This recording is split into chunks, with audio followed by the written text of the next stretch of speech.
Muy bien, chicos, tengan ustedes muy buen día. Vamos a desarrollar en la presente sesión temas integrados por la nación, la patria y algunos conceptos sobre el Estado, ¿no? Muy bien, en todo caso vamos a analizar qué viene a ser la nación. Recuerden ustedes que a lo largo de las sesiones pasadas siempre hemos considerado de que los seres humanos tienen la necesidad de integrarse con otros seres humanos a efectos de poder formar grupos sociales que les permita hacer frente a las adversidades que la naturaleza plantea. Ello en cada momento histórico. Siempre se ha visto ello. Se va a seguir viendo en el futuro de igual manera. Entonces, a partir de esa situación, Aristóteles sostiene de que el ser humano es un animal político, ¿no? Es un ser gregario que requiere integrarse con otros seres humanos, formar relaciones sociales, grupos sociales, que a su vez le van a procurar hacerle frente a las adversidades de la naturaleza, ¿no? Para ejemplificar esta idea, en la actualidad tenemos diferentes grupos sociales que van a materializar esa idea. Tenemos sindicatos, asociaciones, empresas, grupos de trabajo, comités, tenemos instituciones públicas que están integradas también por seres humanos. En cada una de estos grupos sociales, lógicamente observamos organización, observamos integración de seres humanos. Cada uno de ellos cumple un rol determinado. Ese trabajo en equipo va a permitir obtener y conseguir objetivos institucionales y también objetivos personales. Entonces ese principio se mantiene a lo largo de la historia, ¿no? De tal manera que allí va la primera premisa.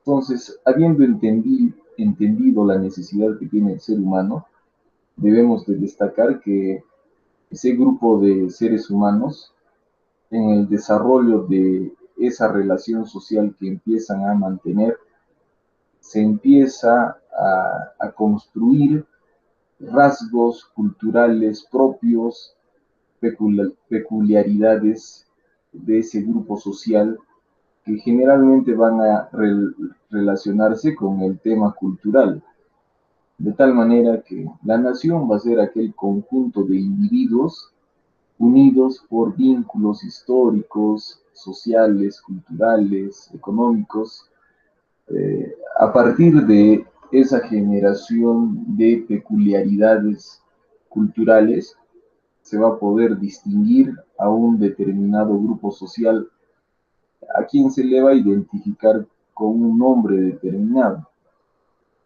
Por ejemplo, tenemos a la nación gitana.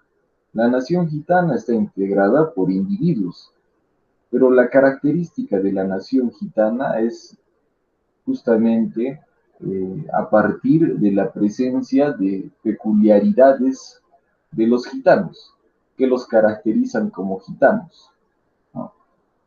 Y así sucesivamente podríamos traer como ejemplo otros grupos sociales que tienen sus propias características culturales, sociales, etcétera, etcétera, peculiaridades que van a caracterizar a ese grupo social y lo van a identificar como una determinada nación.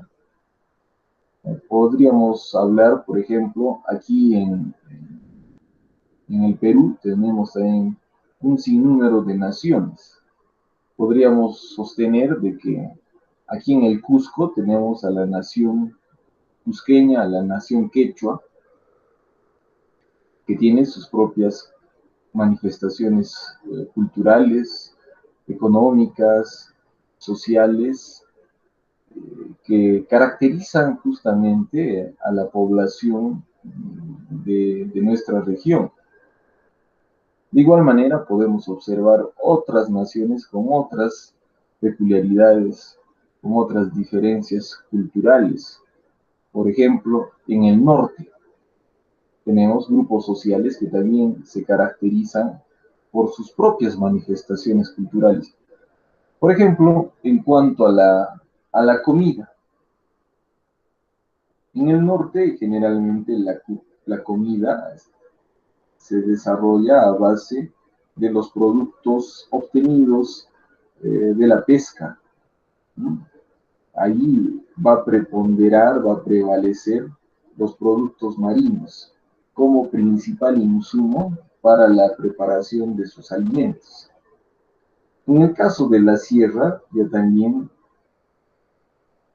la dimensión culinaria también tiene sus propias características, cuyos principales insumos van a ser los productos de origen, digamos, de esta región de la sierra, quinoa, el maíz, la papa, que van a ser insumos que van a prevalecer en la comida de la sierra. Entonces, a partir de esas situaciones que les comento, lógicamente se puede evidenciar diferencias en el tema culinario. Lo mismo podría decirse de la vestimenta, ¿no? Por las características propias de nuestra región del Cusco, al menos de nuestra provincia del Cusco, vemos de que el clima tiene una temperatura promedio, generalmente es un clima fresco. A veces se podría decir que podemos experimentar frío por momentos, en algunos momentos del día, lo cual nos exige que nos abriguemos, ¿no? Sobre todo en las mañanas, es necesario que mantengamos abrigo, lo cual se diferencia, digamos, de las características climatológicas de regiones del norte, por ejemplo, o de la selva, donde por las propias características geográficas se observa de que el clima es mucho más cálido. A partir de esa situación real, de esa condición material, podemos inferir, y es evidente, de que la vestimenta es mucho más ligera, mucho más holgada en esas regiones. Entonces, fíjense, a partir de esas situaciones reales, materiales, se empieza a construir también eh, peculiaridades en cuanto a la vestimenta, ¿no? Entonces ya tenemos el alimento, ya tenemos el vestido. eh, en cuanto a las costumbres, también puede destacarse que las regiones tienen sus propias manifestaciones costumbristas, sus tradiciones propias. En el caso de nuestra región, de la región del Cusco, observamos que hay un conjunto de costumbres que las practicamos como grupo social y que nos caracterizan de otros grupos sociales. Por ejemplo, aquí se celebra el Corpus Christi, ¿no? Que es una costumbre característica de nuestra región, a diferencia de regiones del norte o de la selva donde no se desarrolla esa costumbre, esa tradición. Por otro lado, cada 24 de junio, aquí en la región del Cusco, sobre todo en nuestra provincia del Cusco, se desarrolla la fiesta del Inti Raymi, que es una costumbre propia de nuestra región. Eso no se observa en otras regiones, como la Libertad, en la región de Lima o en regiones de la selva, no se observa eso. Entonces, a partir de lo que les digo, tenemos otro dato que nos permite concluir de que los grupos sociales desarrollan sus propias manifestaciones culturales, históricas, económicas, a partir de las condiciones materiales, sobre todo, que se desarrollan en un espacio geográfico determinado donde se asienta ese grupo social. Entonces, volvemos a sostener que la nación va a ser el conjunto de individuos, aquel grupo social que se caracteriza porque tiene vínculos afines, de índole histórico, económico, social, político, geográfico, territorial, etcétera, etcétera. ¿Mm?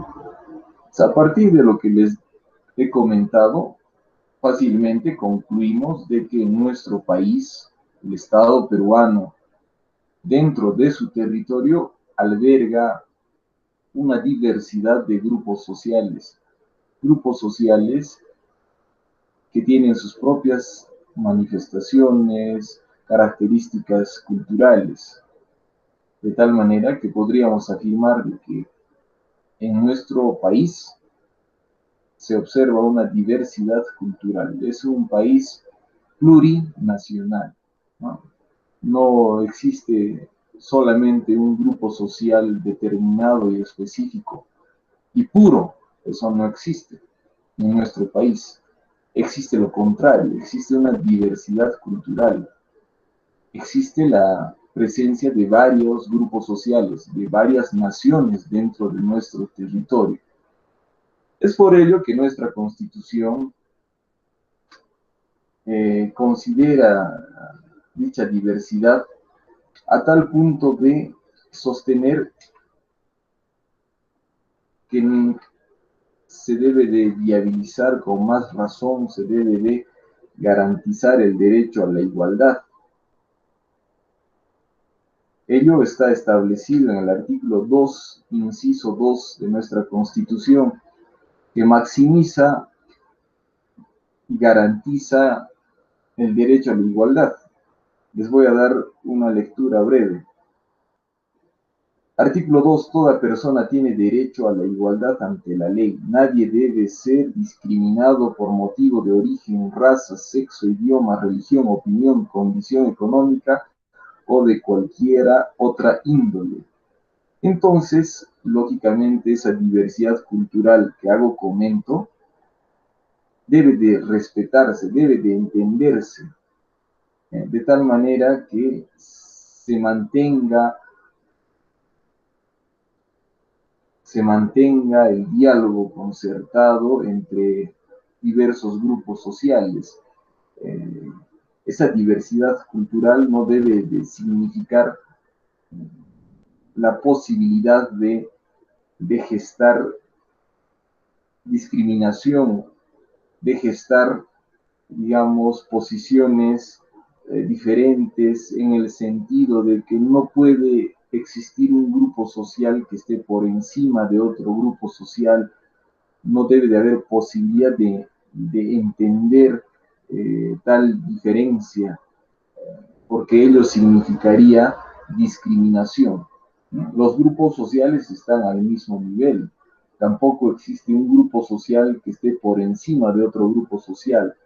Eh, Ello no existe en términos de la Constitución, ¿no? De tal manera que se debe de garantizar la igualdad. Lógicamente hay grupos sociales que se han asentado en la zona rural, ¿no? Hay comunidades campesinas que se han asentado en un territorio rural, ¿no es cierto? Y esa situación no merece menosprecio, no debe merecer trato discriminatorio alguno. ¿Por qué? Porque la Constitución lo prohíbe, ¿no? En ese artículo que les he dado comento.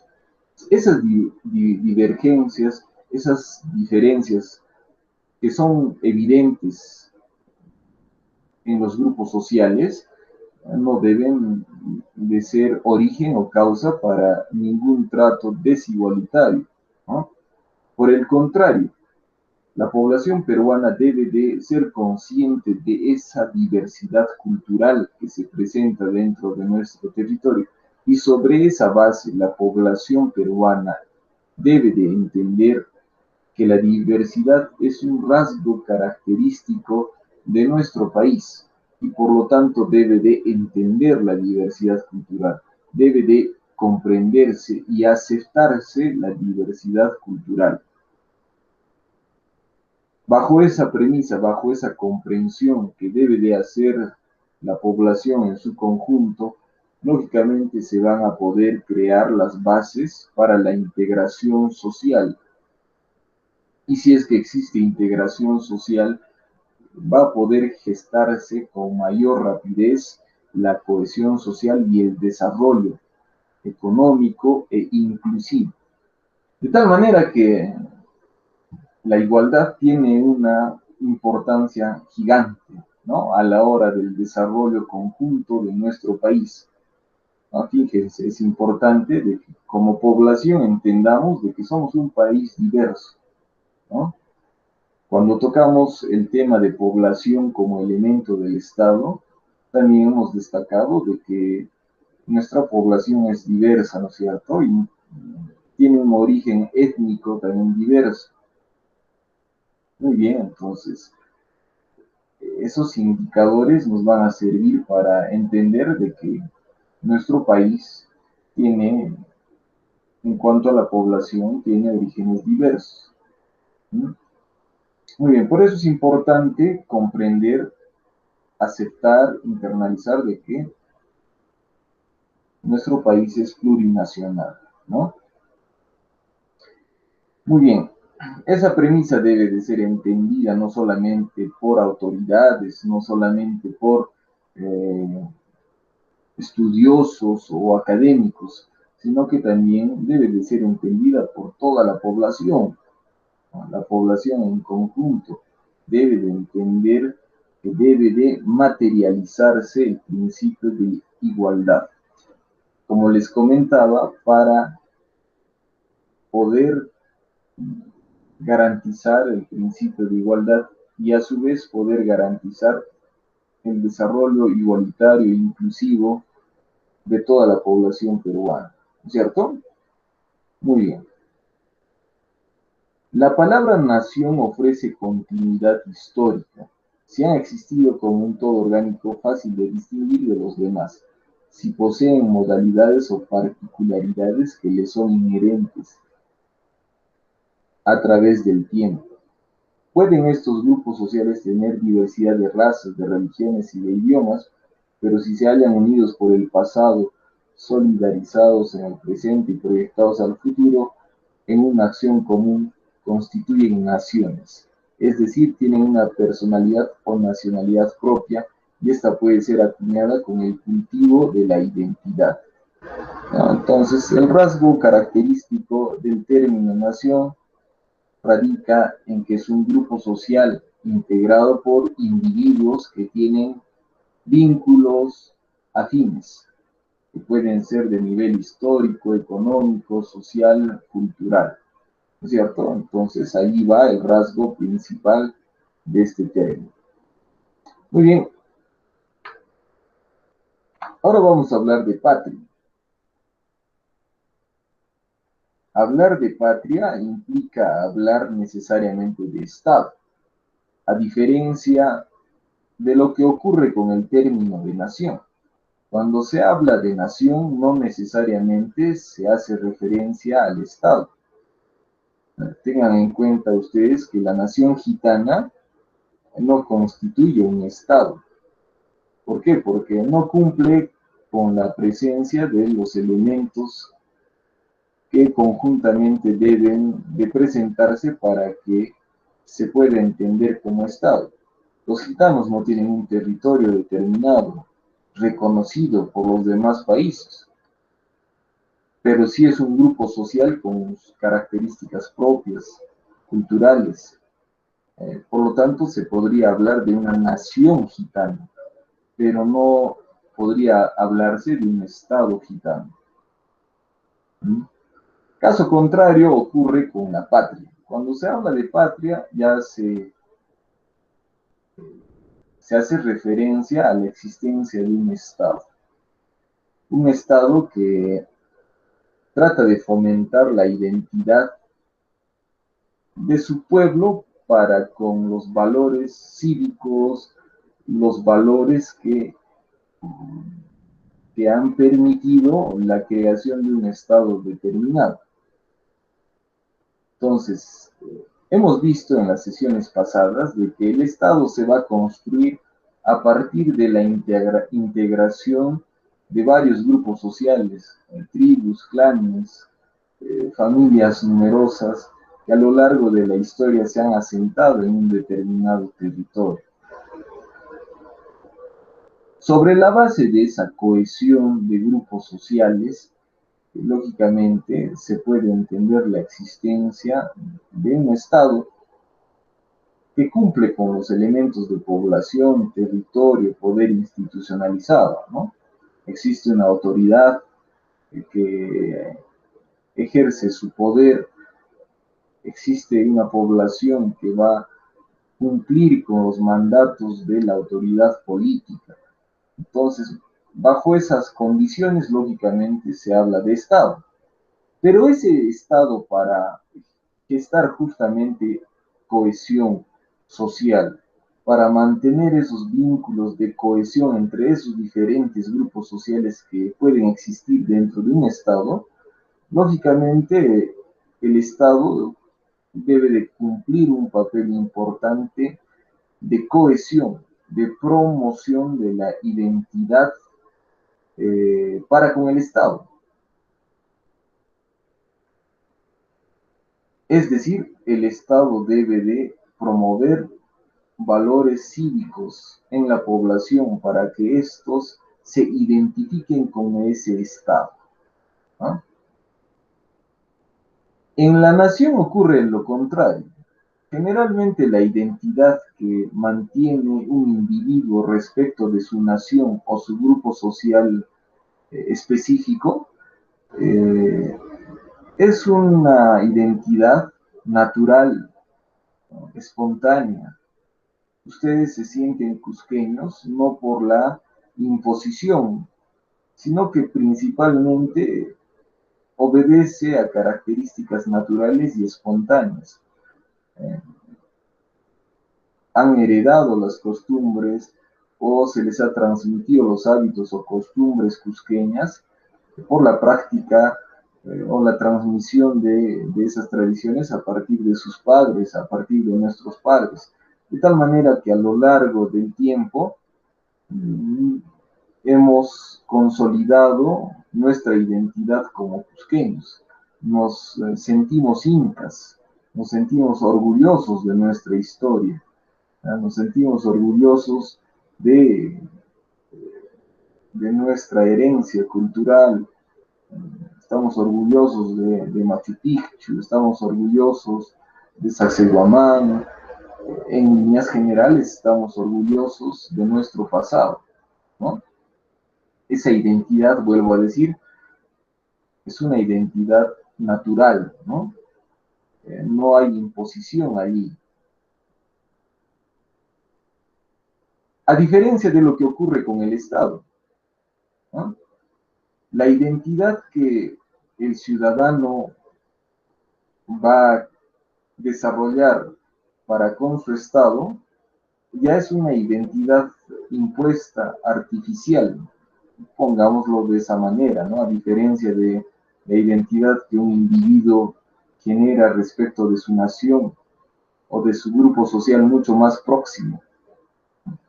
Entonces, a comparación, la identidad que desarrolla el ciudadano para con su Estado, podría decirse de que es una identidad impuesta, una identidad artificial, porque el Estado a través de sus instituciones impone identidad, ¿no? Promueve valores cívicos, de tal manera que ello se evidencia en la educación inicial, primaria, secundaria, no universitaria superior o superior universitaria.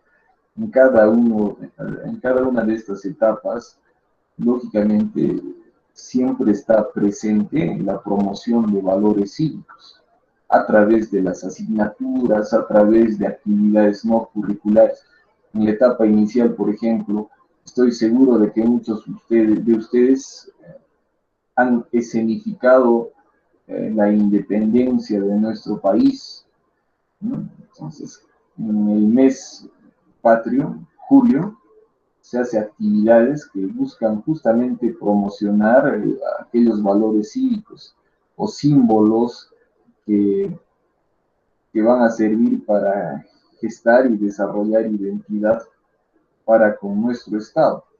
Les comentaba, algunos de ustedes en la etapa inicial seguramente se han vestido de la justicia, de San Martín, de algún prócer de la independencia, José Olaya, etcétera, etcétera, lógicamente para conmemorar ese mes patrio, ¿no? Pero el mensaje, el trasfondo, es justamente de promover valores cívicos, de promover identidad de los ciudadanos para con el Estado peruano. Y así sucesivamente en otras etapas, en primaria y secundaria, de igual manera se promueve valores cívicos a través de actividades como los desfiles, escenificaciones, de igual manera, ¿no? Las asignaturas también tienen mucho que ver aquí. Primaria, secundaria, hay una asignatura, no sé si siga existiendo en la actualidad o de repente existe pero con otro nombre, pero aquella vez de mis estudios primarios y secundarios, nosotros llevábamos la asignatura de educación cívica. Supongo que debe de seguir con ese nombre, ¿no? Bueno, ustedes ya me lo confirmarán. Pero en esa asignatura, lógicamente, se trataba de promover valores cívicos, respeto a las normas jurídicas de nuestro Estado, respeto a los valores de convivencia social, de tal manera que ahí se está formando el ciudadano a partir de esa asignatura de educación cívica, ¿no? Entonces, nuestra misma asignatura de alguna manera tiene esa connotación de seguir contribuyendo con la formación del ciudadano, ya pero desde un nivel universitario, ¿no es cierto? Desde un nivel ya profesional. Entonces, a lo largo de las sesiones, yo les he tratado siempre de difundir eh, algunos artículos importantes que se debe de manejar como ciudadano, artículos de nuestra Constitución. Entonces, fíjense, a partir de esa difusión de artículos, justamente ustedes podrán entender de que la Constitución establece los derechos fundamentales del ciudadano, de la persona humana. De igual manera, también se establecen prerrogativas fundamentales para la organización de nuestro Estado. Entonces, a partir de la asignatura también estamos teniendo la oportunidad para consolidarnos como ciudadanos, para consolidar nuestra identidad con el Estado peruano, ¿no? Difundiendo valores de solidaridad, de igualdad, de respeto a la ley, de respeto a los demás, de respeto a los principios de convivencia social, lógicamente para asegurar la democracia, lógicamente para asegurar eh, integración, ¿no? Finalmente ustedes como futuros profesionales en algún momento también van a difundir estos valores cívicos, estas normas de convivencia social que son fundamentales para el desarrollo de nuestro Estado, ¿no? En todo caso, nuestra asignatura también tiene esa connotación. Muy bien, entonces, a partir de ello podemos entender el término de patria, ¿no? Como aquel sentimiento de pertenencia que va a generar el ciudadano para con los valores del Estado, para con la organización a la cual pertenece, ¿no? Pero vuelvo a decir, cuando se habla de patria, se habla necesariamente de Estado, lo que no ocurre con el término de nación. Cuando se habla de nación, no necesariamente se está hablando de Estado. Ya les he puesto un ejemplo, el ejemplo de la nación gitana. Allí no hay Estado, ¿no es cierto? Caso contrario ocurre con el término de patria. Cuando se habla de patria, necesariamente existe un Estado que promueve valores cívicos que permitan la identificación de la población justamente con esos valores cívicos eh, propios de un Estado determinado. Muy bien, entonces, nación propia de una persona. con la suma de cosas materiales e inmateriales pasadas, presentes y futuras que cautivan la amorosa adhesión de los patriotas, lugar, ciudad o país en que se ha nacido. Como patriota es la persona que tiene amor a su patria y procura todo su bien, de tal manera que allí hay un sentimiento de pertenencia y de identificación con el Estado, no con la nación, con el Estado. Vuelvo a decir, es un sentimiento de pertenencia por momentos artificial, ¿no es cierto? Porque no es tan natural como el sentido de pertenencia que se desarrolla en una nación. Entiéndase que una nación es un grupo social próximo, ¿no? Inmediato al ser humano. Lo que ocurre con el ejemplo que les puse de la nación cusqueña, ¿no es cierto? Ustedes se sienten cusqueños, no porque el Estado se haya procurado en todas las etapas tratar de difundir valores cusqueños, que ha podido darse de esa manera, pero en menor medida a comparación de toda la instrumentalización, de toda la promoción de valores del propio Estado peruano, ¿no? Que es mucho más notorio. Por lo tanto, podríamos decir que uno siente identificación, sentido de pertenencia en forma más natural y espontánea respecto de la nación a la cual pertenece, ¿no?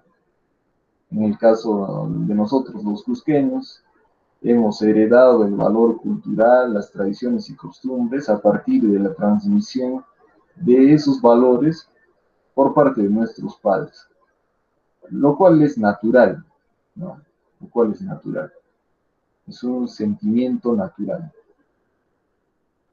Pero cuando se habla de patria, se habla de un sentimiento no tan natural, ¿no? Porque el Estado se preocupa de que sus ciudadanos internalicen esos valores cívicos que van a servir para que este ciudadano en el futuro, en el presente, en el futuro o en cualquier momento respete al Estado del cual forma parte, ¿no?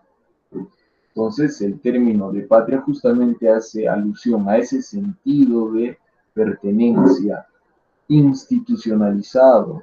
Las instituciones se preocupan por difundir, por promover ese sentido de pertenencia, ¿no?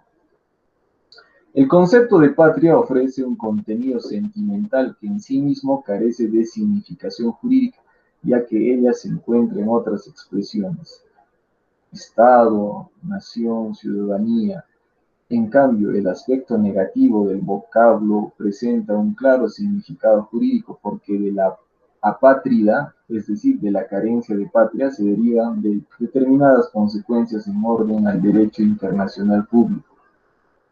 Muy bien, entonces es importante tener formar parte de un Estado, tener la nacionalidad correspondiente, porque a partir de ese reconocimiento el Estado va a poder atenderte como ciudadano peruano. Por eso es vital tener, digamos, la nacionalidad peruana. Muy bien, entonces son términos importantes que se debe de manejar para seguir entendiendo este fenómeno social que venimos estudiando, que viene a ser el Estado, ¿no? Muy bien, ahora vamos a hablar propiamente del Estado en cuanto a su concepto. Ya hemos tocado temas en cuanto a la generación del Estado, a los orígenes, al proceso histórico que ha tenido que suceder para llegar al Estado moderno, ¿no? Todo eso lo hemos desarrollado en las sesiones pasadas. Ahora vamos a hablar del Estado en cuanto a su definición, en cuanto a su conceptualización. Muy bien.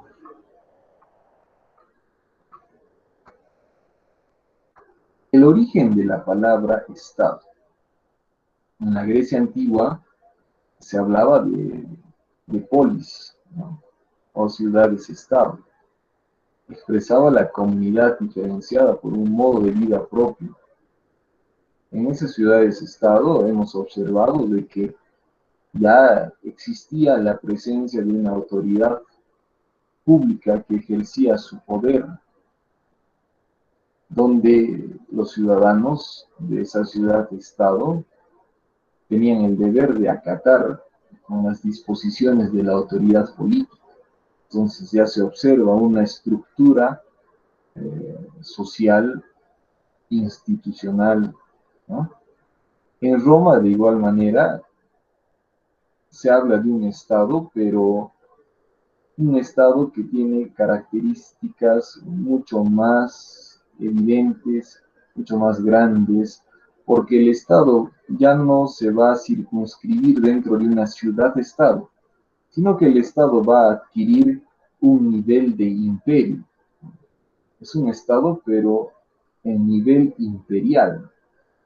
Lógicamente, el Estado en Roma se caracteriza porque tiene un vasto territorio, ¿no? Sobre todo en su fase imperial. ¿Sí? El Estado moderno aparece en Italia en el siglo XIV al centralizarse el poder jurídico por reacción antifeudal. La denominación fue empleada por Maquiavelo. Entonces, quien ha introducido el término de Estado es Maquiavelo. Estatus se le conocía lógicamente en la lengua de Maquiavelo, ¿no? Pero en la lengua nuestra es Estado. Muy bien, en cuanto al concepto de Estado, Aristóteles sostiene que Estado es la colectividad humana perfecta y autárquica, jurídicamente organizada sobre un territorio. Entonces, Aristóteles sostiene que la organización social suprema vendría a ser el Estado. ¿Por qué? Porque atiende el bienestar, se preocupa por el bienestar de la población, le garantiza el desarrollo pleno al ciudadano. Es un gobierno autárquico, es decir, que ejerce autoridad, ¿no? Es soberano, ejerce su propia autoridad jurídicamente organizada.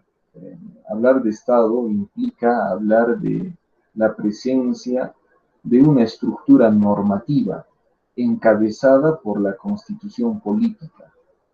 Sobre esa base se va a construir toda una estructura normativa que en el caso peruano superan las más de 30.000 normas jurídicas, ¿no es cierto? Entonces, se observa una estructura normativa. El pilar, vuelvo a decir, es la constitución política y sobre esa base se emiten otras normas de inferior jerarquía. Entonces es una organización social jurídicamente organizada sobre un territorio. Entonces, lógicamente, esa organización se ha instalado, se ha asentado dentro de un territorio determinado que le procure el abastecimiento, que le procure recursos. En todo caso, el concepto de Aristóteles implica la existencia de los elementos del Estado, que también ya lo hemos estudiado en las sesiones pasadas. Los romanos denominaban originariamente civitas a la ciudad-estado, igual a la colectividad humana que sobre un territorio determinado obedece a una autoridad independiente encargada a realizar el bien común, ¿no? Entonces, los romanos también consideraban que el Estado era una organización social organizada que va a estructurarse a partir de la existencia de una autoridad pública que ejerce su poder y que dicha estructura política busca el bien común de la población, ¿no? Entonces también los romanos van a integrar en aquel concepto de Estado, van a integrar los tres elementos: territorio, población y poder institucionalizado, ¿no? El Estado es la forma institucional en que se han organizado las sociedades más desarrolladas. El Estado es generador de un orden social que requiere de formas de regulación normadas por el derecho. Entonces, hablar de Estado implica hablar de una organización social compleja que caracteriza a la sociedad como una sociedad moderna que ha instaurado la figura de Estado justamente para buscar el desarrollo social. De tal manera que hablar de Estado implica hablar de una estructura política, de una estructura institucional. ¿Mm? Entonces, cuando se habla de Estado, sobre todo el Estado moderno, el cual se desarrolla en la actualidad, podemos observar que efectivamente hay una estructura política, administrativa, compleja y evidente. Tenemos una red de hospitales, centros de salud menor que eh, integran una red de instituciones que prestan el servicio de salud, que forman parte del Estado, ¿no? De igual manera, en cuanto al Ministerio del Interior, el Ministerio del Interior a su vez está integrado por una red de comisarías que velan por la seguridad pública, por el respeto a la propiedad pública y privada, ¿no? Entonces hay una red de comisarías a lo largo de todo el país. Lo mismo sucede también con los tribunales de justicia. A lo largo de todo el país tenemos una red de tribunales de justicia que se encargan de administrar justicia. Y así sucesivamente. A partir de ello podemos entender de que el Estado está integrado por una red de instituciones públicas que prestan servicios públicos, ¿no? Por eso es fundamental entender de que el Estado tiene una forma institucional, que tiene una estructura administrativa, ¿eh? Es un aparato administrativo. Está integrado por municipalidades, gobiernos regionales, comisarías, colegios primarios, secundarios, universidades nacionales, oficinas desconcentradas de los organismos constitucionalmente autónomos. A lo largo del país hay más de 2.000 instituciones públicas que prestan servicios públicos, ¿no? Entonces, tener en cuenta ello. El Estado es generador de un orden social que requiere formas de regulación normadas por el derecho. Entonces, para que el Estado pueda cumplir con su objetivo de gestar desarrollo y bienestar en la sociedad peruana, requiere de una serie de prerrogativas y de atributos que van a estar reconocidos en la ley, van a estar reconocidos en las normas jurídicas, principalmente en la Constitución política. Porque se habla de un Estado moderno, democrático, donde las cosas previamente están establecidas en la ley. No puede entenderse lo contrario, no puede darse cabida a una disposición arbitraria por parte de la autoridad política que no haya estado previamente establecida o reconocida en la ley, como lo que ocurría en los estados monárquicos que hemos estudiado también, donde no existe ley. Lo que existe es la voluntad del gobernante, del monarca, del emperador. Su voluntad es ley. Si él quiere, aumenta los tributos de la noche a la mañana y nadie puede decir nada. Si él quiere, te quita la vida porque se le ha ocurrido, porque finalmente no eres adepto a sus principios. En todo caso, el monarca puede tomar esa decisión. ¿Por qué? Porque son estados del pasado, estados monárquicos que se caracterizan justamente por la tiranía, por la arbitrariedad. Para evitar esa situación es importante la existencia de prerrogativas reconocidas y establecidas en la norma jurídica, principalmente en la Constitución. Por eso es fundamental de que se promueva, se estudie, se desarrolle el estudio de la Constitución, ¿no? Es importante por ello el estudio en los niveles primarios, secundarios, sobre todo en el nivel universitario superior, ¿no es cierto? Allí va la valía de nuestra asignatura. Es importantísimo conocer con esos principios fundamentales que organizan nuestro Estado. Ello está plasmado en nuestra Constitución. No es voluntad del monarca, no es voluntad del presidente o del congresista. Todas esas prerrogativas que van a servir para construir un Estado monárquico, previamente ya están establecidas en nuestra Constitución. Por eso en nuestra Constitución tenemos tres partes fundamentales. La parte de los derechos humanos, que integran la parte dogmática de la Constitución. Tenemos una parte orgánica que está constituida, que establece los principios de organización de nuestro Estado. Y otra parte que viene a ser la defensa de la Constitución a través de las acciones de garantía constitucional. Entonces es importante de que el ciudadano conozca la Constitución para poder entender la estructura del Estado al cual pertenece, para poder entender los mínimos derechos de la persona humana, ¿no? Para poder exigir sus derechos y para poder cumplir obligaciones legales, ¿no es cierto? Para que no sea sorprendido por el especulador, para que no sea sorprendido por el agitador político, que en nuestro medio hay bastante, ¿no? Hay muchos Richard Swings que se aprovechan de la desinformación de las personas, ¿no? Entonces, para evitar esas cosas es importante el estudio de la Constitución. Muy bien, prosigamos hablando del Estado.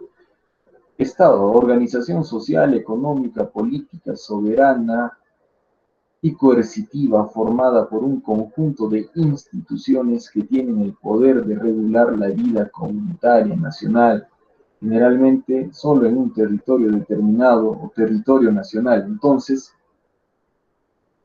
aquí también hay otro rasgo importante que va a caracterizar a la definición de Estado, que viene a ser lo siguiente. Se tiene el poder de regular la vida comunitaria. Entonces, el Estado tiene el poder de regular la vida comunitaria. La Constitución y las normas le otorgan esa potestad al Estado y a sus instituciones. Para mantener el orden social, la convivencia pacífica, es menester de que el Estado tenga un poder coercitivo, es decir, que utilice la amenaza del uso de la fuerza para ordenar a su población. Ello principalmente se observa en la norma jurídica. La norma jurídica que es vulnerada o que no ha sido cumplida, va a merecer una sanción. Entonces, esa eventual sanción va a cumplir con ese carácter de coercitivo.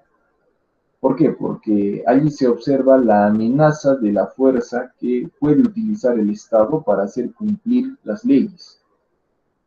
Pero cuando se incumple en forma material una norma jurídica, se incumple aquellos valores que el Estado trata de promocionar por parte de la población, el Estado ya tiene que poner en ejercicio sus facultades sancionadoras. Cuando se aplica en forma real el uso de la fuerza a través de sanciones pecuniarias, privativas de la libertad, etcétera, etcétera, ya se habla de coacción, ¿no? Por un lado tenemos a la coerción, que es la amenaza del uso de la fuerza, y por el otro lado tenemos a la coacción, que ya es el uso de la fuerza en forma material, real. Y el Estado se vale de estas dos figuras justamente para mantener el orden social. Un ejemplo que hemos visto a lo largo de esta emergencia sanitaria resulta en la detención de algunos ciudadanos que incumplen las disposiciones de emergencia sanitaria, ¿no? Entonces la policía constantemente ha hecho un trabajo de fiscalización y en buena hora ha cumplido con su trabajo y ha detenido a un centenar, a cientos de individuos a lo largo de todo el país que incumplen la norma sanitaria, han incumplido la cuarentena, salen después de las 10 de la noche a libar licor, qué sé yo, a frecuentar aquellos lugares donde expenden bebidas alcohólicas en forma clandestina.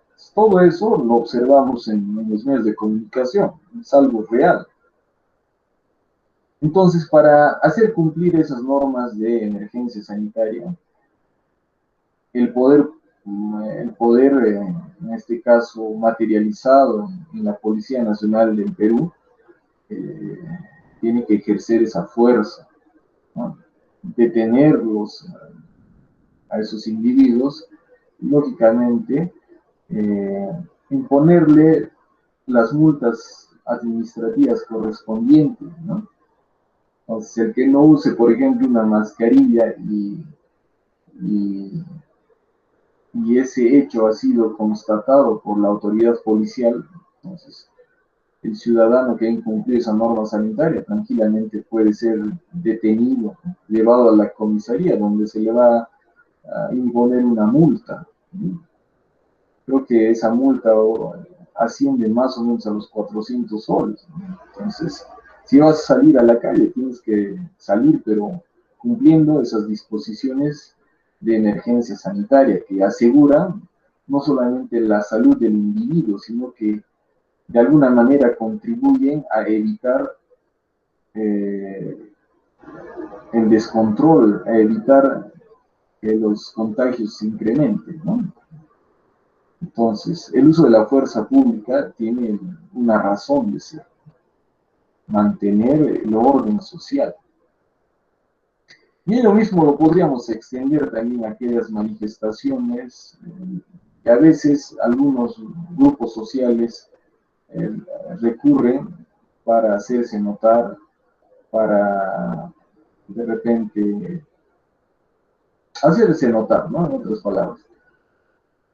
Pero a veces hay excesos en esas manifestaciones, ¿no?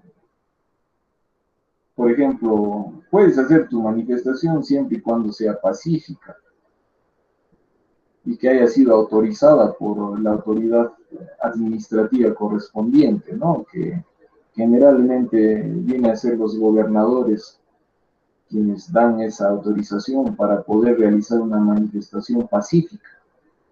La manifestación siempre tiene que ser bajo esos parámetros, tiene que ser pacífica. No puede ser una manifestación antipacífica, ¿no? Donde se quemen llantas, se tomen instituciones locales institucionales, donde se tomen, digamos, vehículos particulares, donde se capturen vehículos del transporte público. Eso no puede existir, eso ya no es una manifestación pacífica, son actos plagados de vandalismo que se debe de evitar porque finalmente la violencia engendra más violencia y no sirve para garantizar nada, ¿no? Por eso es importante que los ciudadanos entendamos de que podemos desarrollar nuestras libertades, pero esas libertades tienen un límite, y ese límite justamente es el derecho de los demás. De tal manera que puedes realizar una manifestación, pero sin excederte, ¿no? Sin extralimitarte y entrar a un terreno ya del vandalismo que no solamente perjudica no solamente a los ciudadanos que están por inmediaciones y no tienen nada que ver con la manifestación, sino perjudica a la sociedad en general, ¿no? Se toman vías, avenidas, vías destinadas para la circulación. Entonces, tomar una vía, poner allí piquetes, lógicamente, va en contra del desarrollo. Hay gente que no quiere manifestar, hay gente que quiere realmente seguir adelante, seguir con sus actividades económicas diarias. ¿Por qué privársele de esa libertad del derecho al libre tránsito? ¿Ah? Por eso es importante de que se maneje, se conozca todos esos temas. O sea, aquel manifestante que ya ha dejado de manifestar y está haciendo vandalismo, lógicamente merece toda la sanción, todo el peso de la ley. Y la autoridad pública, al detener a esos individuos, lo que está haciendo es cumplir justamente con su función, que es conveniente para el orden social, ¿no? Y en buena hora. Hay algunos sectores donde todavía no se ha entendido de que vivimos dentro de un Estado democrático, dentro de un Estado de derecho, ¿no? Sobre todo en aquellos sectores alejados, donde hay presencia de minas. Hubo una noticia hace poco, donde se ha quemado vehículos, creo que de las empresas mineras, ¿no? Lógicamente ello no está bien, ¿no? Tiene que dar paso al diálogo concertado, democrático. No puede haber intransigencias, vandalismos. Aquellos señores, individuos que han quemado aquellos vehículos particulares, lógicamente están detenidos, ¿no? Lo más probable es que se les abra un proceso penal y que sean sometidos a una prisión preventiva. Fíjate, te ganas problemas cuando no respetas la norma jurídica.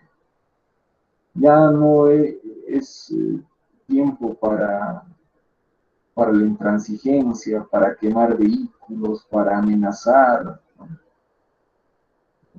Es etapa ya de los puentes de diálogo democrático, ¿no? Muy bien, prosigamos. El Estado es consustancial al derecho. Allí donde hay derecho hay la necesidad de la existencia de una organización que haga cumplir el mandato de la norma. Esto es la coacción, que se hace exigible mediante el Estado. Por ello, el Estado es la sociedad jurídicamente organizada. Muy bien, entonces lo que les comentaba, ¿no es cierto? El Estado requiere de fuerza. En latín jurídico, eso se conoce como el jus imperium. Entonces el Estado tiene el jus imperium, tiene aquella fuerza pública que le va a permitir mantener el orden social, ¿no? Les he puesto como ejemplo las manifestaciones que cuando dejan de ser manifestaciones pacíficas y entran a un terreno de vandalismo, ahí el Estado tiene que imponer su fuerza para mantener el orden, para mantener la democracia, ¿no? Hablar de democracia no significa hacer vandalismo, quemar llantas, pintar paredes, tomar locales institucionales, eso no es nada democrático. Por el contrario, es un acto ya de vandalismo. Algo que perjudica en gran medida, de repente, a nuestra universidad, ¿no? A veces se toma el local universitario y ahí los perjudicados son los propios estudiantes. ¿Por qué? Porque la universidad va a estar tomado 2, 3 semanas, toma un sector de la población estudiantil, termina, digamos, la toma del local por los estudiantes de una determinada carrera y después de unos días vuelve a tomar, digamos, otro sector, ya también de repente algún sector de los trabajadores, los mismos docentes también en algún momento toman el local institucional y al final nunca se avanza el semestre. ¿Quiénes son los perjudicados? Los mismos estudiantes.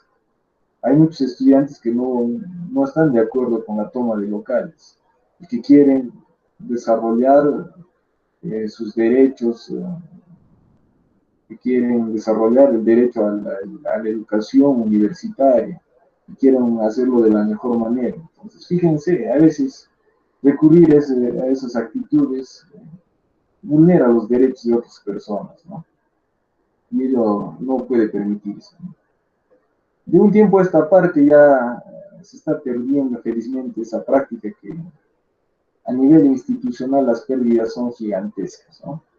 El tema de avance académico es notorio.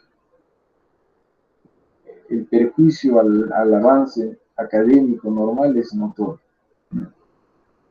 porque el semestre lógicamente se reduce a un periodo minúsculo. Si ya tenemos un semestre corto que está integrado por 4 meses, que a su vez se reduce por el tema administrativo de prórrogas de matrículas, de postergaciones del inicio de semestre. O sea, si nuestro semestre de 4 meses se reduce con esas dificultades, aún más se reduce con la toma de locales, de tal manera que en términos concretos, materiales, eh, prácticamente el desarrollo temático de los sílabos tenemos que hacerlo en 2 meses, ¿no? Y eso es perjudicial no solamente para el docente, también es perjudicial también para los propios estudiantes universitarios, que el semestre de 4 meses se ha reducido a 2 meses. Y a diferencia de otras realidades, de otras universidades, sobre todo las particulares, donde han incrementado inclusive un mes más, son 5 meses que dura sus semestres, donde no hay toma de locales, no hay ese tipo de dificultades, así que se avanza en 5 meses, se tiene todas las condiciones de tiempo que van a permitir el desarrollo cuantitativo, cualitativo del sílabo, ¿no? Entonces ahí lógicamente hay una desventaja que afrontan las universidades nacionales. No es un problema solamente de nuestra universidad, es un problema de la universidad nacional a lo largo de todo el país. La presencia de demoras en cuanto al inicio del semestre, postergaciones de fechas que nos perjudican, ¿no? Bueno, son análisis concretos, lógicamente, es un análisis objetivo, pero bueno, en todo caso, lo importante aquí es de que el Estado necesita de ese ius imperium para mantener el orden social, ¿no? Muy bien, les he traído algunas definiciones de algunos autores que vamos a desarrollar. Tenemos a Massi. Massi dice que el Estado es una organización jurídica del pueblo en un territorio determinado bajo un poder soberano, en virtud de la cual es una personalidad colectiva que se basta a sí misma, ¿no? Entonces también podemos ubicar la presencia de los elementos del Estado en la definición de Massi. Seidel sostiene que el Estado es un pueblo y un territorio regidos por un poder supremo. Blanchard afirma que es la persona políticamente organizada de la nación dentro de un territorio determinado. Kant, reunión de una multitud de hombres que viven bajo leyes jurídicas, ¿no? Hasta aquí tenemos definiciones semejantes que se construyen a partir de la presencia de los elementos del Estado: población, territorio y poder institucionalizado. Luego tenemos la definición o la idea que tiene el marxismo respecto del Estado, que es una idea controvertida, polémica, bastante interesante, por supuesto, que le da otro atributo, le da otro enfoque al Estado. Escuchemos. El marxismo afirma que el moderno Estado representativo es el instrumento de que se sirve el capital para explotar el trabajo asalariado, ¿no? El Estado es un órgano de dominación de clases, un órgano de opresión de una clase por otra. Es la creación del orden que legaliza y afianza esta opresión, amortiguando la lucha de clases. O sea, a partir de ese concepto podemos tener que la idea que sostiene el marxismo respecto del Estado sostiene que el Estado es un aparato político de dominación de clases. Entiéndase de que el marxismo ha identificado que nuestra sociedad está diferenciada, estratificada en dos clases sociales antagónicas con intereses opuestos. Por un lado tenemos a la clase burguesa, que podría entenderse como la clase capitalista, dueños de los medios de producción, empresarios, gente que maneja medios de producción, ¿no? Y por otro lado tenemos a la clase oprimida, que vendría a ser el proletariado, que está integrado por la clase obrera, trabajadores asalariados que no son dueños de los medios de producción. Entonces, ambas clases sociales tienen intereses opuestos, diferentes, divergentes. Por un lado, la clase burguesa quiere acrecentar su capital, quiere acrecentar su poder económico y político, pero ello lo va a hacer posible a expensas de los intereses de la clase obrera, de la clase proletaria, ¿no? De tal manera que allí se observa divergencia en cuanto a los intereses de cada clase.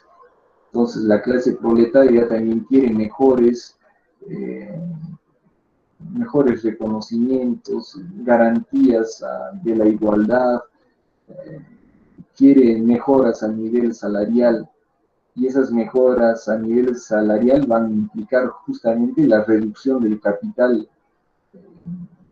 y a partir de allí se observa lógicamente divergencia entre los intereses de clase.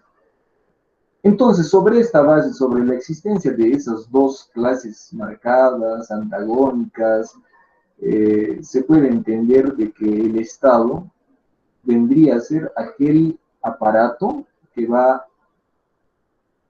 a representar los intereses de la clase burguesa, ¿no? Ello en palabras de Carlos Marx. Es la idea que el marxismo sostiene respecto del Estado, que es una idea lógicamente interesante, ¿no? Nuestro Estado, en algunos momentos, podría entenderse de esa forma cuando por decirse, el Estado subvenciona o entrega créditos o préstamos gigantescos a empresas, ¿no? O cuando hay exoneración de impuestos nada claros, ahí podría también entenderse de que de alguna manera están vigentes las ideas del marxismo para con el Estado. Ahora, también podemos evidenciar que hay vigencia en las ideas de Carlos Marx respecto del Estado, y ello lo hemos evidenciado en la película La dictadura perfecta. Entonces, el marxismo nos va a permitir dar una visión mucho más objetiva a la idea de Estado que conocemos. No solamente es existencia de los tres elementos del Estado, sino que también hay una parte real, objetiva y humana que integra el Estado. Y ello lo analiza Marx, ¿no? Sosteniendo de que aquí el Estado cumple un papel de instrumento, sobre todo de la clase políticamente y económicamente dominante, que es muy, muy interesante. Les voy a compartir un link. Hay un link en el YouTube VisualPolitik. Ahí se hace un resumen de lo que significa el marxismo. De todas maneras, se los voy a compartir eh, para que haya un nivel de acercamiento a lo que significa esta corriente filosófica, económica, histórica, social, ¿no es cierto? Esta filosofía. Es importante también tenerla en cuenta, ¿no? Podrá tener muchos errores o proyecciones equivocadas, pero también hay muchas cosas ciertas e interesantes. Y es importante manejar en forma holística e integral todas las corrientes ávidas por haber, a efectos de tener una idea panorámica una idea conjunta, no solamente del tema social, histórico. Ello también va a significar, va a permitir de que se tenga mayores elementos para tener un análisis panorámico de sus ciencias particulares. Es importante también todos estos temas. Muy bien, prosigamos. Esto ya es un párrafo mío.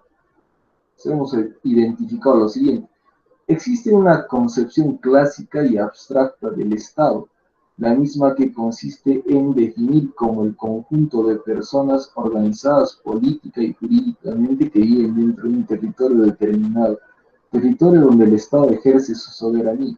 Sin embargo, existe otro concepto de Estado más objetivo y de vanguardia, el mismo que señala que el Estado es el conjunto de las instituciones públicas que prestan servicios públicos para garantizar la satisfacción de los derechos fundamentales de la persona humana. A partir de ello podemos entender que Estado está en el centro de salud, Colegio Nacional, Tribunal de Justicia, Comisaría, Municipalidad, Universidad Pública. Todas estas entidades se encargan de prestar servicios públicos a la población con la finalidad de garantizar la satisfacción de sus derechos reconocidos por nuestra Constitución Política. A partir de ese párrafo podemos entender de que hay dos concepciones en cuanto al Estado. Una de ellas es la clásica o abstracta, que es un concepto que se construye a partir de la presencia de los elementos del Estado. El Estado es la organización social que se ha asentado en un territorio determinado y donde existe una organización política y jurídicamente evidente, lo cual evidencia poder institucionalizado. Entonces, básicamente el concepto clásico y abstracto se construye a partir de esa idea que se da, que va a integrar los elementos del Estado. Pero tenemos también otro concepto objetivo, otro enfoque material, objetivo, de vanguardia, que nos va a permitir integrar, comprender el significado de Estado. Entonces, hablar de Estado no solamente implica hablar de los elementos del Estado, sino que también implica hablar de la existencia real y objetiva de este término. Y algunos dirán, no, pero cuando se habla de Estado, yo nunca he visto el Estado. ¿Existirá? Para mí que es un tema abstracto. ¿No? Podría afirmarse de esa manera y razón no falta. Pero a partir del concepto concreto, material que les hago comento, ustedes podrán identificar que el Estado se encuentra en el Colegio Nacional de Ciencias. Estado se encuentra en el Hospital de Salud. Estado se encuentra en el IPD. Estado se encuentra en la Municipalidad de Huancha. Se encuentra en la Corte Superior de Justicia. Entonces el Estado está materializado en esas instituciones públicas que son reales, son concretas, son objetivas y prestan servicios públicos, ¿no? Buscan el bienestar de la sociedad. Entonces, hablar de Estado implica hablar de toda esa red de instituciones públicas que prestan servicio público a la población peruana. Aproximadamente en más de 2.000 instituciones públicas a lo largo de todo el país, ¿no? Muy bien, prosigamos. Tipos de Estado. Tenemos varios tipos de Estado. Tenemos a los Estados unitarios. Se dice del Estado cuyas decisiones políticas fundamentales se adoptan desde un solo centro de poder, poseyendo un único titular de esta autoridad, sin delegar competencias territoriales. Los estados unitarios se subclasifican en estados unitarios centralizados y los estados unitarios descentralizados. Un ejemplo de estado unitario vendría a ser nuestro país. El Perú es un estado unitario, solamente hay un solo centro de poder. no existen varios estados dentro de nuestro país, ¿no es cierto? Solamente existe un solo estado. Pero nuestro estado se caracteriza porque es descentralizado. Ese poder central se ha delegado en gobiernos regionales y gobiernos locales, que van a cumplir también un papel importante para el desarrollo local. Pero siempre se mantiene la unidad jurídica, la unidad política, la unidad territorial. Siempre se delega esas funciones de gobierno a los gobiernos locales, pero se mantiene unidad normativa porque solo existe una sola constitución política. Entonces se mantiene la unidad. Estados centralizados. Son aquellos estados caracterizados por el ejercicio concentrado del poder político. Las primeras formas de organización estatal caracterizadas por el poder mítico de la autoridad tiende a dejar la competencia de la autoridad a un solo individuo o grupo social sin permitir la pluralidad de decisiones, haciendo que las decisiones sean menos cuestionables y en algunos extremos más arbitrarias estas decisiones. ¿Cuándo sería nuestro Estado un país unitario, centralista o centralizado? Si es que las decisiones netamente se tomaran en la capital de la República. Desde un enfoque práctico podría decirse que es así en algunos casos, ¿no? Pero de acuerdo a nuestra Constitución, nuestro país es unitario, descentralizado. ¿Por qué? Porque la toma de decisiones se ha delegado en gran medida a los gobiernos regionales y gobiernos locales. Las municipalidades tienen autonomía de decisión. Entonces, requiere el desarrollo de la localidad, requiere mucha competencia por parte de la autoridad local, que ésta esté bien capacitada, esté bien informada y que se rodee de profesionales competentes para poder asumir esa autonomía que la ley les ha dado dentro del marco de un Estado descentralizado. Sin embargo, también es cuestión del siguiente análisis, lo siguiente, ¿no? Que a veces el político, la autoridad local carece de competencia, carece de capacidad y también no se rodea de profesionales competentes y preparados que existe en nuestra región. Es por eso que no se asume la autonomía que la ley le otorga a las municipalidades distritales y provinciales, no se asume esa autonomía en gran magnitud, en toda la dimensión de la palabra que permite o procura el desarrollo local. Fíjense, entonces, esa es una situación también evidente, ¿no? Sería importante de que las autoridades municipales se rodeen de buenos profesionales con experiencia, competentes, que coadyuven al éxito de la gestión local. En los últimos años hay una apertura presupuestal a los gobiernos locales, gobiernos regionales, a partir del canon minero, del canon gasífero, donde los presupuestos se han multiplicado por millones, ¿no? Sin embargo, se ha dado ese nivel de presupuestos, sin embargo, las autoridades locales han sido ineficientes, ineficaces. En vez de invertir esos dineros en infraestructura que realmente sea utilizada, sea necesaria para la población, se ha malgastado el dinero en la corrupción, sobre todo, o finalmente en la construcción de infraestructura ineficaz que se caracteriza por ser elefantes blancos. Entonces, bajo esa situación, lógicamente, sobre todo de corrupción álgida y voraz en nuestra región, ahora sufrimos un recorte presupuestal, ¿no? Las instituciones a nivel nacional han sufrido un recorte presupuestal. Justamente, ¿por qué? Porque se ha identificado que todos esos dineros no iban pues para su finalidad, la finalidad jurídica, la final que debía de irse, sino que han ido para destinos de la corrupción, ¿no? Entonces, fíjense, aquí hay un tema también de esa naturaleza, hay mucha incompetencia por parte de las autoridades, ¿no? O digamos, estados descentralizados.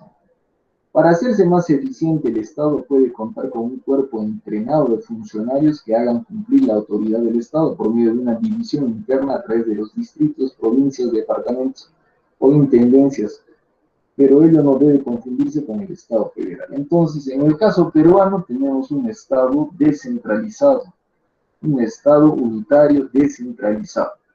Existe un solo Estado, pero ese poder unitario se delega en otras instancias.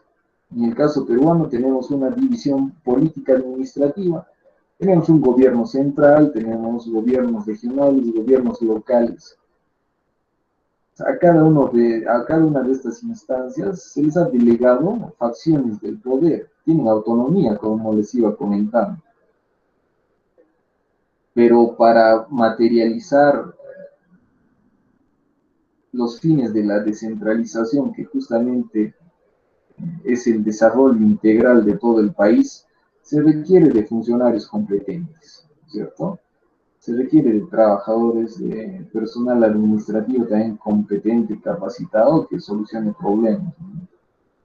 La otra vez en un documental estaba observando de que pese al crecimiento económico que les comenté en las sesiones anteriores, que es algo notorio, el país, a partir de la política internacional que ha practicado en los últimos años, a partir de los tratados de libre comercio, a partir de esos factores principalmente, el Perú ha podido destacarse en un crecimiento económico a comparación de otros países vecinos que no han experimentado ese crecimiento, ¿no? El Perú estaba de moda, bueno, sigue estando de moda hasta cierto punto, pero ¿por qué no ha terminado despegando el Perú hacia el desarrollo ya consolidado?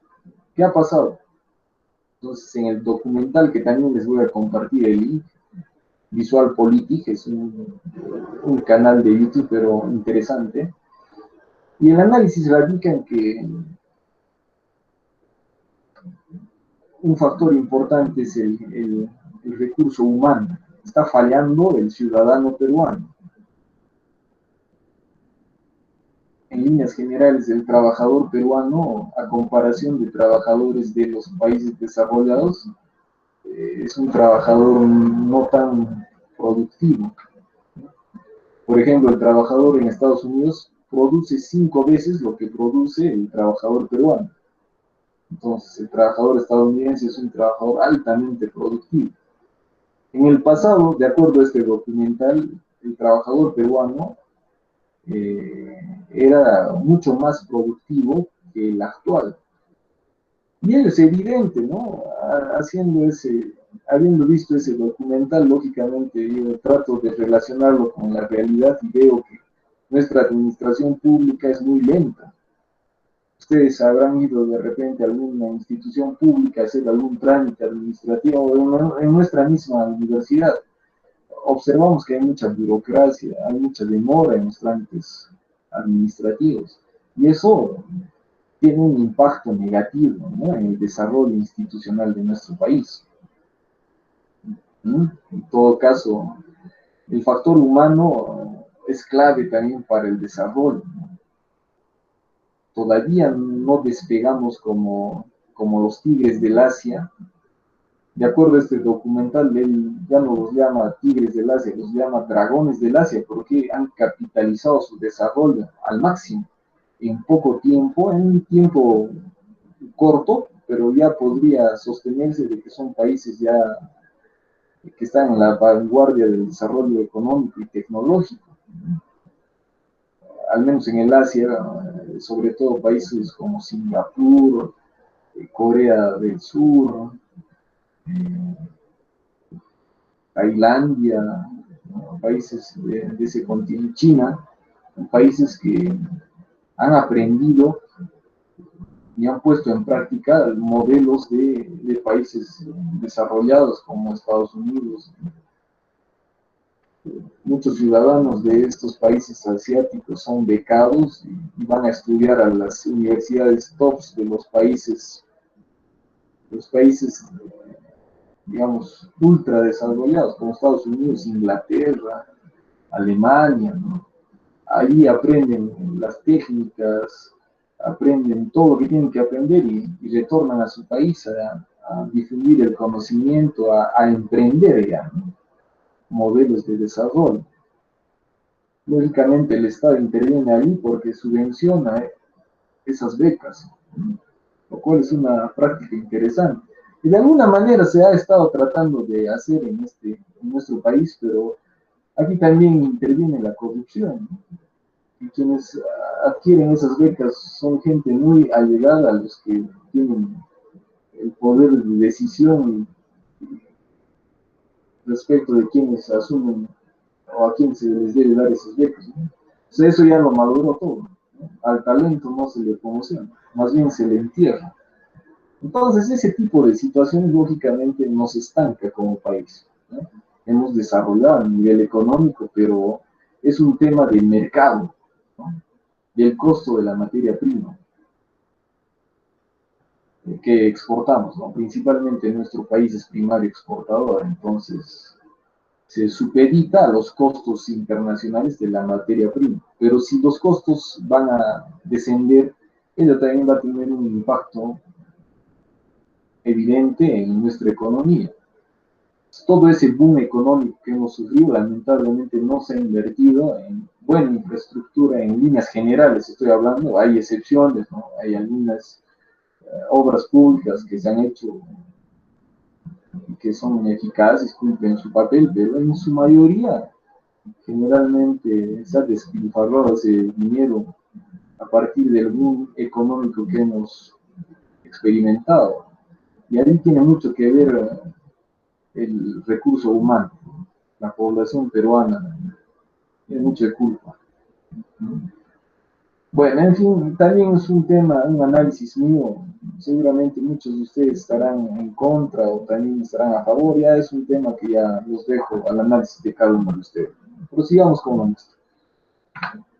Estados compuestos. El Estado compuesto supone una forma más compleja de la forma institucional del Estado unitario, pues precisamente el poder se descentraliza en una pluralidad de instituciones y territorios. El Estado compuesto puede dividirse en confederación de Estados, Estado federal y unión de Estados. Confederación de Estados. Reunión por medio de un pacto explícito de Estados soberanos que establecen una unión permanente. No es una alianza militar ni una unidad comercial basada en determinados presupuestos. Actúan en el derecho internacional público como una unidad, posee un punto de unidad constitucional, es una unidad con equidad, ningún miembro domina al otro. La seguridad exterior es un problema común de todos los miembros. Un ejemplo podría ser la Confederación Peruano-Boliviana, ¿cierto? La unión de dos estados soberanos, pero que se han unido por fines comerciales, fines militares de defensa también, ¿no? Para hacerle frente a aquella amenaza sureña, ¿no? En aquel entonces. Estado federal. Esta idea fue desarrollada por las 13 colonias que se unieron por medio de la Constitución de Filadelfia en 1787. Por ello se garantiza la más amplia libertad de sus ciudades dentro de la unidad. El punto de unidad era la Constitución, que debía ser respetada escrupulosamente por los Estados miembros. En tiempos de paz, todos los Estados miembros poseían la más amplia libertad, como tener su propio gobierno, tener su propio poder legislativo, tener su propio sistema legal, tener su propio sistema de seguridad interior, autonomía en la gestión del presupuesto.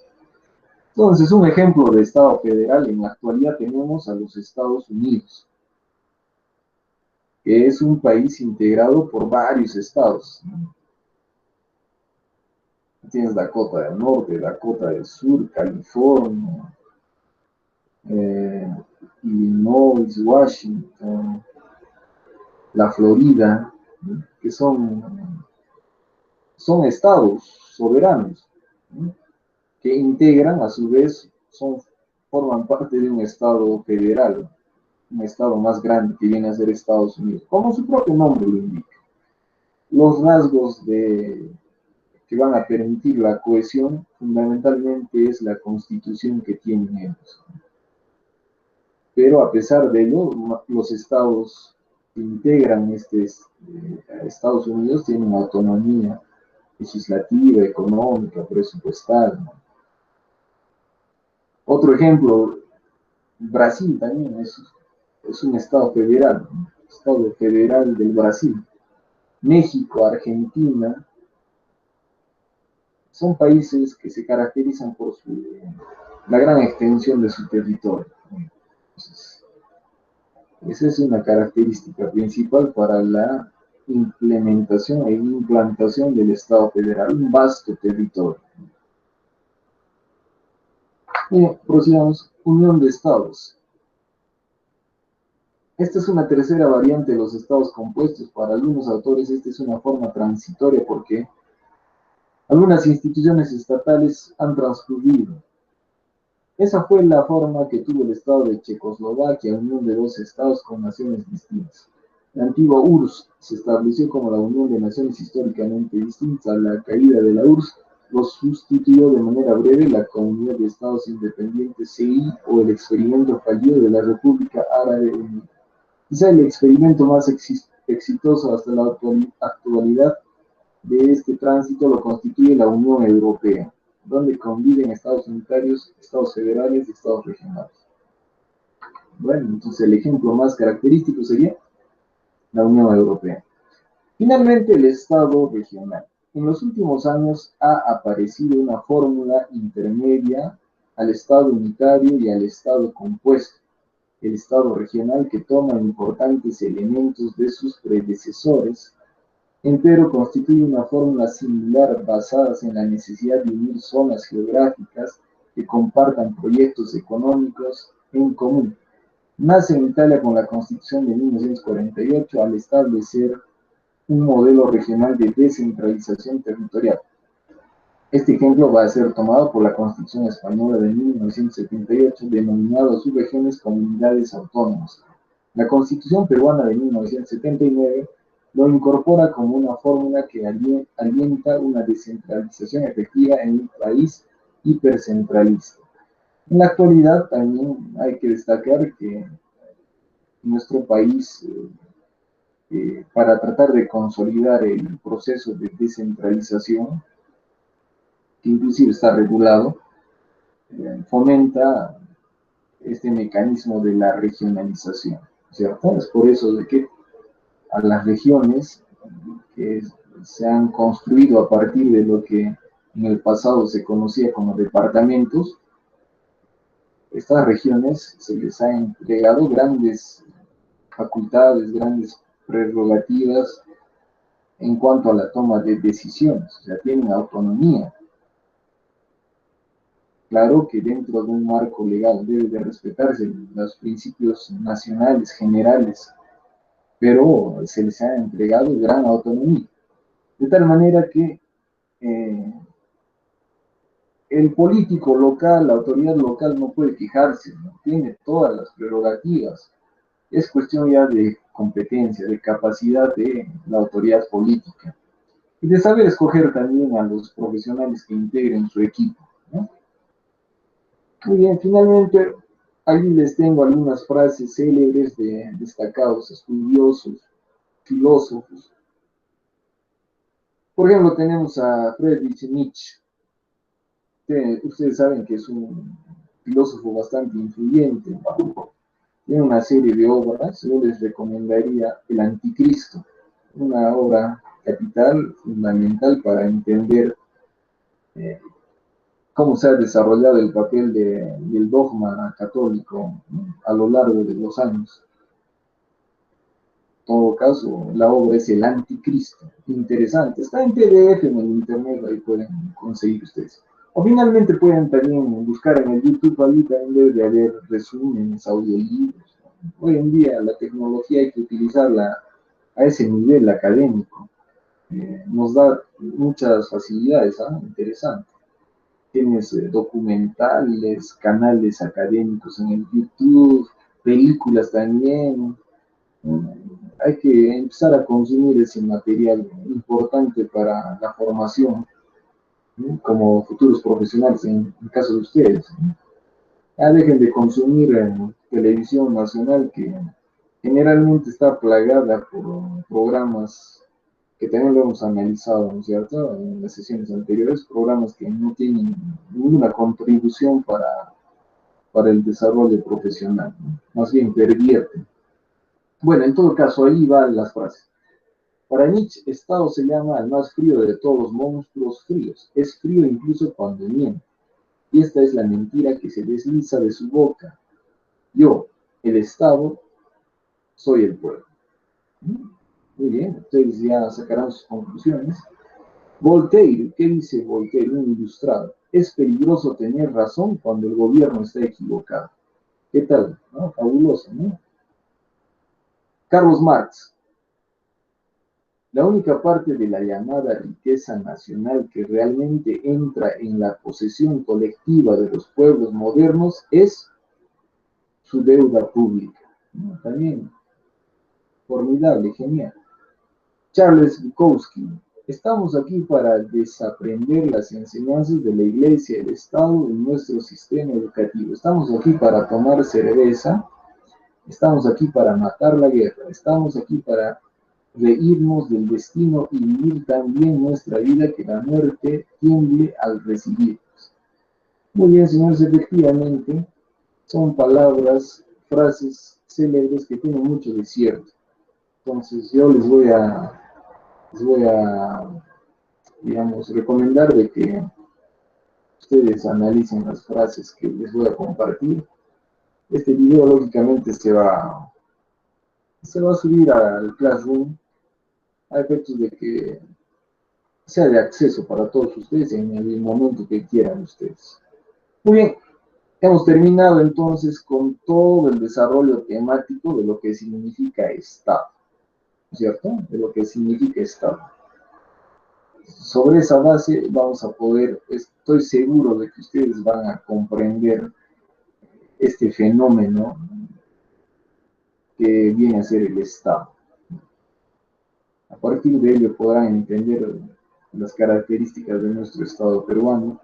Sobre esa base podrán desempeñarse también como futuros ciudadanos que también comprenden que debemos de construir Estado a partir de nuestra participación ciudadana. Muy bien, entonces nos quedamos allí. Nos quedamos allí. Profe, A una ver, consulta. a ver, señorita, adelante.